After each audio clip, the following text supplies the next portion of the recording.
বাবু আস্তে আস্তে চালা, নয়তো পড়ে যাবি। আরে সামনে তো পানি, ওখানে গিয়ে বাবুকে ছেড়ে দেব, খুব মজা হবে। আরে আরে বাবা, তুমি আমাকে পানিতে কেন নিয়ে আসছো? কি মজা! তুই ওখানে কিছুক্ষণ থাক, তোকে ভয় পেতে দেখতে আমার কত ভালো লেগেছে। আয় এবার আস্তে আস্তে উঠে আয়। দাঁড়াও বাবা, তুমি আমার সাথে এমনটা করলে আমিও তোমাকে শিক্ষা দেব। বাবা বাবা শোনো না, আমার ঘড়িটা ওই পানিতে পড়ে গেছে। কি? ঘড়িটা পানিতে পড়ে গেছে? এখন যদি ওর মা জানতে পারে তাহলে আমাকে কত বকাবকি করবে, সমস্ত দোষ আমার ওপর এসে পড়বে। না না বাবা, আমাকে কিছু একটা করে ঘড়িটা খুঁজে দিতেই হবে। দাঁড়া বাবু, আমি এক্ষুনি ঘড়িটা নিয়ে আসছি। কোথায় আছে আমাকে বল। বাবা তুমি আরেকটু সামনে যাও, আরেকটু সামনে যাও। এখানে? এখানে? আর কোথায় যাব? এই যে এই সাইডে যাও, এই সাইডে, এই সাইডে।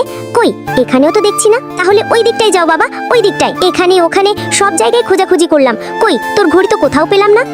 এই যে বাবা, আমার ঘড়ি আমার কাছে আছে। ও, তার মানে তুই আমার সাথে ইচ্ছে করে এমনটা করলি? হ্যাঁ বাবা, তোমার কাছ থেকেই তো শিখেছি।